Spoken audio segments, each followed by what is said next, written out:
नमस्कार, दिन भर की बड़ी खबरों में आपका स्वागत है। मैं हूं आपके साथ आराधना। आज इस बुलेटिन में बात होगी चौथे चरण के मतदान की, राजनीतिक दलों के ताबड़तोड़ चुनाव प्रचार की, देखेंगे चुनाव आयोग के खिलाफ याचिका पर सुप्रीम कोर्ट के फैसले को, हेमंत सोरेन को मिलती बड़ी राहत को, जानेंगे केजरीवाल के पक्ष में सुप्रीम कोर्ट के एक और बड़े फैसले को, और बुलेटिन के आखिर में देखेंगे जाने माने कार्टूनिस्ट इरफान की किस खबर पर पड़ी तिरछी नजर। लेकिन तमाम बड़ी खबरों से पहले एक नजर आज की सुर्खियों पर। भारत का हुआ चाबहार बंदरगाह, केंद्रीय मंत्री सर्बानंद सोनोवाल की उपस्थिति में ईरान के साथ 10 साल के करार पर हस्ताक्षर। झारखंड के हजारीबाग में जनसभा को संबोधित करते हुए कांग्रेस अध्यक्ष मल्लिकार्जुन खड़गे ने पीएम मोदी पर साधा निशाना, कहा अमीरों के कर्ज माफ कर दिए लेकिन किसानों के नहीं किए कर्ज माफ।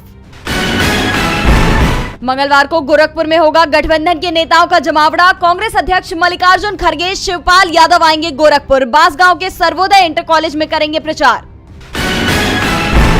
शेयर बाजार में तेजी, 111 अंकों की बढ़त के साथ 72,776 पर बंद हुआ सेंसेक्स, तो 48 अंकों की बढ़त के साथ 22,104 पर बंद हुआ निफ्टी। ये तो थी सुर्खियां। अब बात आज की सबसे बड़ी खबर की। लोकसभा चुनावों में आज चौथे चरण का मतदान समाप्त हो गया। सोमवार को 10 राज्यों की 96 सीटों पर वोटिंग कराई गई। इसके साथ अब 380 सीटों पर वोटिंग का काम पूरा हो गया है और 163 सीटों पर मतदान बचा हुआ है, जहां 3 चरणों में वोटिंग कराई जाएगी। तो आज कहां कितना हुआ मतदान और दिन भर मतदान के दौरान कैसी रही हलचल, देखिए ये रिपोर्ट। चौथे चरण में 10 राज्यों की 96 सीटों पर वोटिंग का काम समाप्त हो गया। वोटिंग के दौरान पश्चिम बंगाल में टीएमसी कार्यकर्ताओं की कांग्रेस, सीपीएम और बीजेपी के कार्यकर्ताओं के साथ कई स्थानों पर टकराव की खबरें आई। यूपी में कई स्थानों पर ईवीएम और वीवीपैट खराब होने की खबरें आई, तो सपा ने कई स्थानों पर प्रशासन की मदद से बीजेपी नेताओं पर मतदान प्रभावित करने के आरोप लगाए। दिन भर चले आरोपों प्रत्यारोपों के बीच चौथे चरण में शाम 6 बजे तक 65% से ज्यादा वोटिंग हुई है और अंतिम आंकड़ों में ये संख्या 70% के करीब तक पहुंच सकती है। चौथे चरण में भी सबसे ज्यादा वोटिंग पश्चिम बंगाल में और सबसे कम केंद्र शासित प्रदेश जम्मू कश्मीर में हुई है। सबसे ज्यादा पश्चिम बंगाल में 78%, मध्य प्रदेश और आंध्र प्रदेश में 71% वोटिंग हुई। झारखंड और ओडिशा में 66%, तेलंगाना में 64% वोट डाले गए, जबकि उत्तर प्रदेश में 59%, बिहार में 57% और महाराष्ट्र में 55% वोट पड़े हैं। जम्मू कश्मीर की श्रीनगर सीट पर 36% वोटिंग हुई।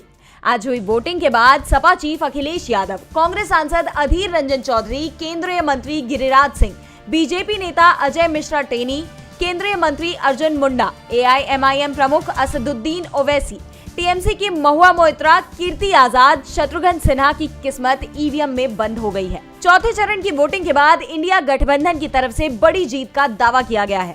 टीएमसी चीफ ममता बनर्जी ने कहा कि 4 चरण की वोटिंग के बाद साफ हो गया है कि एनडीए 190 से कम सीटों पर सिमट जाएगा, जबकि इंडिया गठबंधन 315 से ज्यादा सीटों पर जीत हासिल करेगा। चौथे चरण के मतदान के बाद इंडिया गठबंधन का जोश हाई दिखाई दे रहा है, तो बीजेपी में चिंता बढ़ रही है और इंडिया के इस जोश का नजारा आज रायबरेली में दिखाई दिया, जहां कांग्रेस के 2 प्रमुख चेहरे राहुल गांधी और पार्टी महासचिव प्रियंका गांधी ने एक के बाद एक कई सभाएं की। तो कांग्रेस संसदीय दल की नेता सोनिया गांधी ने भी जनता को संदेश जारी किया, देखिए ये रिपोर्ट। लोकसभा चुनाव में अब 3 चरण की वोटिंग और बची है। राजनीतिक दलों ने इसके लिए पूरी ताकत झोंक दी है। आज कांग्रेस सांसद राहुल गांधी और पार्टी महासचिव प्रियंका गांधी ने रायबरेली में एक के बाद एक सभाएं की। इस दौरान राहुल गांधी ने कहा कि रायबरेली के साथ हमारा रिश्ता वर्षों पुराना है। हमारे परदादा जवाहरलाल नेहरू ने अपना राजनीतिक जीवन यहीं से शुरू किया था। रायबरेली मेरी दोनों माताओं की कर्मभूमि है, इसलिए मैं यहाँ से चुनाव लड़ने आया हूँ। ये रायबरेली है, यहाँ के लोग तो अंग्रेजों से भी नहीं डरे, इसलिए आपको किसी से डरने की जरूरत नहीं है। आने वाले समय में आप देश को रास्ता दिखाने जा रहे हैं। इस दौरान राहुल ने पीएम पर हमला बोलते हुए कहा कि नरेंद्र मोदी पहले 400 पार की बात करते थे, अब ये 150 पार की भी बात नहीं कर रहे हैं। आप ये बात लिख लीजिए, 4 जून को नरेंद्र मोदी इस देश के प्रधानमंत्री नहीं बनेंगे। देश की सेना अग्निवीर के खिलाफ है, लेकिन नरेंद्र मोदी ने इसे सेना पर थोप दिया, क्योंकि वे चाहते हैं कि जो पैसा जवानों की पेंशन में जाता है वो पैसा अडानी को डिफेंस कॉन्ट्रैक्ट के माध्यम से मिल जाए। तो वहीं आज सोनिया गांधी ने भी एक वीडियो संदेश जारी किया, जिसमें उन्होंने महिलाओं को उनके अधिकार याद दिलाते हुए कहा, स्वतंत्रता की लड़ाई से लेकर आधुनिक भारत बनाने में महिलाओं का बहुत बड़ा योगदान रहा है। हालांकि आज हमारी महिलाएं भयंकर महंगाई के बीच संकट का सामना कर रही हैं। उनकी मेहनत और तपस्या के साथ न्याय करने के लिए कांग्रेस एक क्रांतिकारी कदम लेकर आई है। कांग्रेस की महालक्ष्मी योजना में हम गरीब परिवारों की एक महिला को हर साल 1 लाख रुपए देंगे। कर्नाटक और तेलंगाना में पहले ही हमारी गारंटियों ने करोड़ों परिवारों की जिंदगी बदल दी है। महालक्ष्मी हमारे इस काम को आगे बढ़ाने की सबसे नई गारंटी है। इस कठिन समय में मैं आपको भरोसा दिलाना चाहती हूँ कि कांग्रेस का हाथ आपके साथ है और यही हाथ आपके हालात बदलेगा। तो वहीं पीएम मोदी ने आज वाराणसी में रोड शो करते हुए अपनी ताकत दिखाई। राहुल प्रियंका ने जहां मोदी सरकार की चिंता बढ़ा दी है, तो चिंता में चुनाव आयोग भी दिखाई दे रहा है। आयोग को एक बार फिर सुप्रीम कोर्ट के अहम सवालों के जवाब देने पड़ेंगे, क्योंकि association for democratic reforms ADR ने आयोग के खिलाफ सुप्रीम कोर्ट में याचिका दाखिल की है, जिस पर सुनवाई के लिए कोर्ट ने मंजूरी भी दे दी है। तो क्या है पूरा मामला, देखिए ये रिपोर्ट।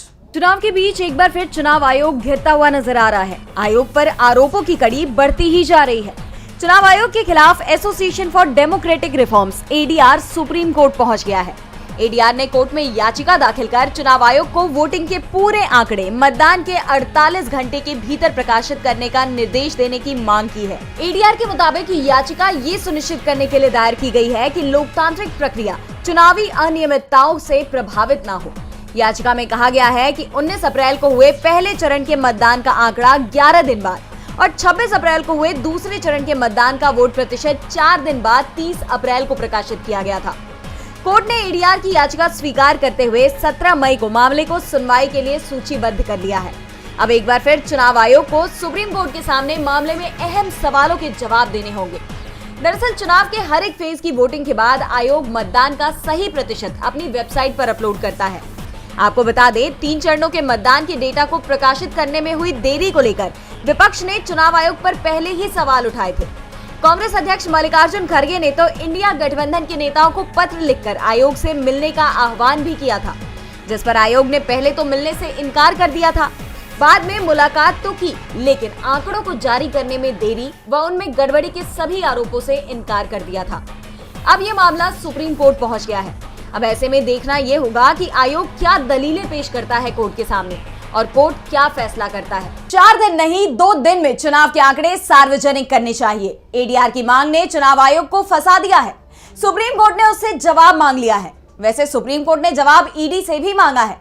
मामला पूर्व सीएम हेमंत सोरेन की अपनी गिरफ्तारी से जुड़ा हुआ है, जिस पर आज सुप्रीम कोर्ट में सुनवाई हुई। तो क्या कुछ हुआ आज कोर्ट में, देखिए इस रिपोर्ट में। दिल्ली के सीएम अरविंद केजरीवाल के बाद अब झारखंड के मुख्यमंत्री हेमंत सोरेन की अंतरिम जमानत पर सुप्रीम कोर्ट में सुनवाई हुई।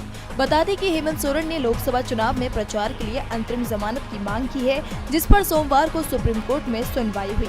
हेमंत सोरेन ने इस याचिका में झारखंड हाई कोर्ट के उस आदेश को चुनौती दी है, जिसमें उनकी गिरफ्तारी को सही ठहराया गया है।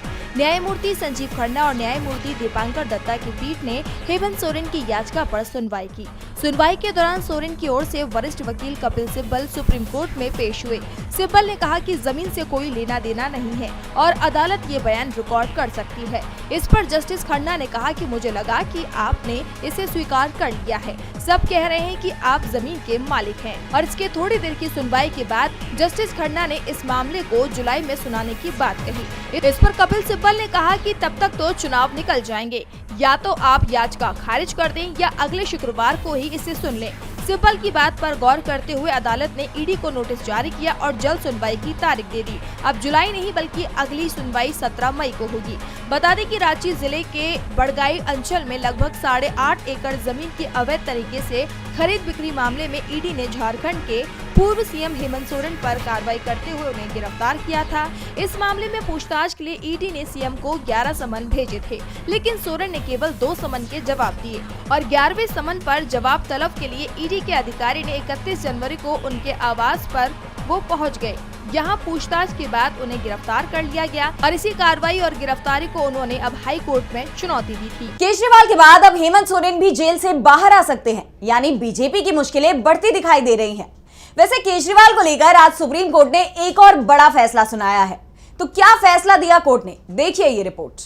दिल्ली के मुख्यमंत्री अरविंद केजरीवाल जेल की सलाखों से बाहर आ गए हैं। वो चुनाव प्रचार में जुट गए हैं।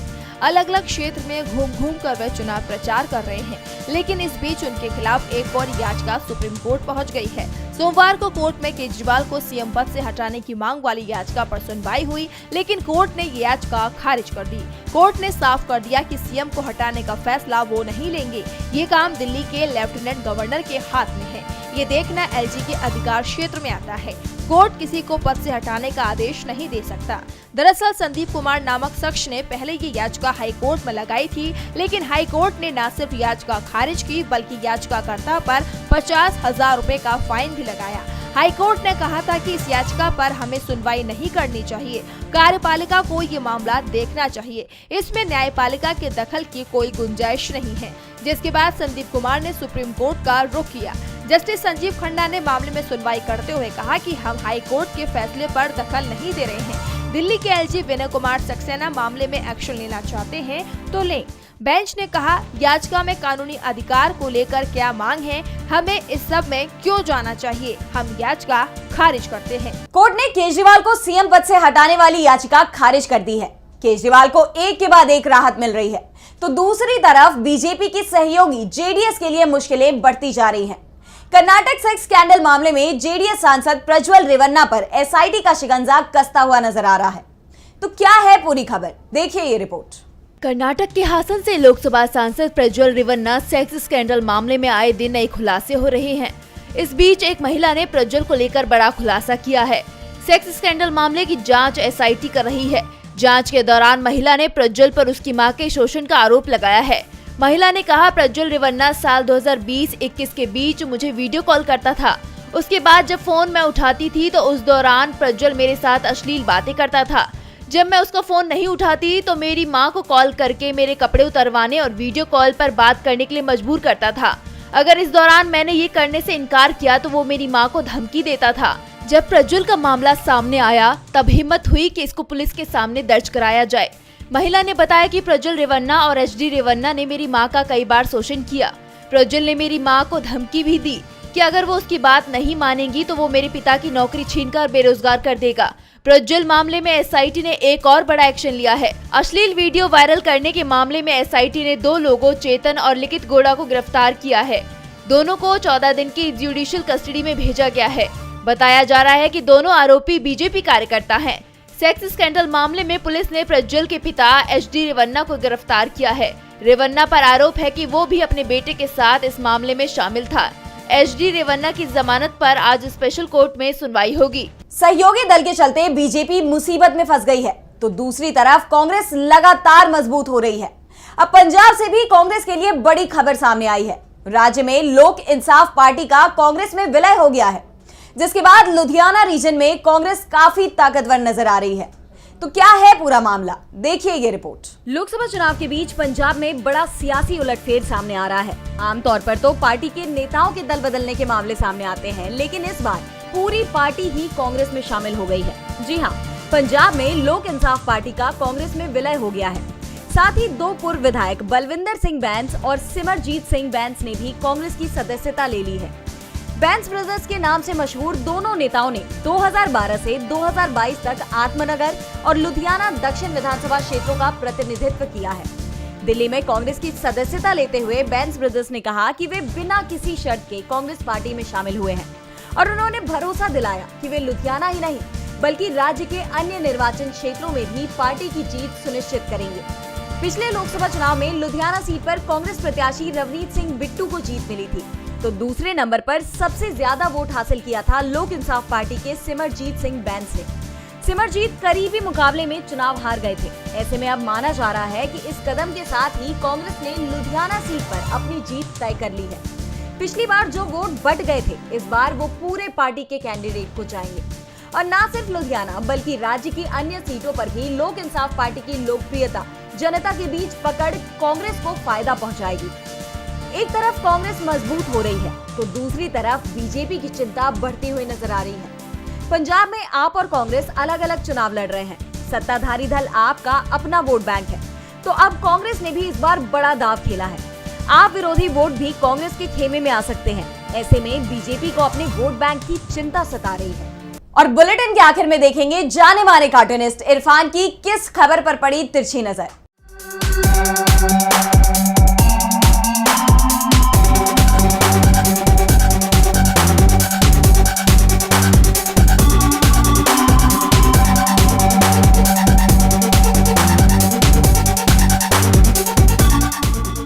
समाज सेवी अन्ना हजारे ने कहा है कि जिन जिन के पीछे ईडी लगी हो उनको वोट ना दिया जाए।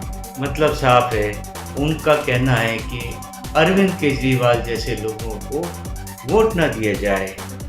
जैसे ही अरविंद केजरीवाल जेल से बाहर आए, अन्ना हजारे जो कि बिल्कुल सुप्तावस्था में पड़े हुए थे, अचानक ही अपनी गुफा से बाहर निकल के आ गए।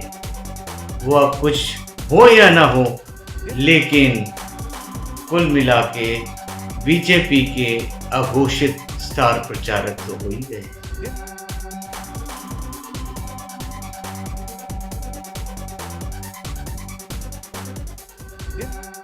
तो आज इस बुलेटिन में इतना ही। देखते रहिए डीवी लाइव। नमस्कार।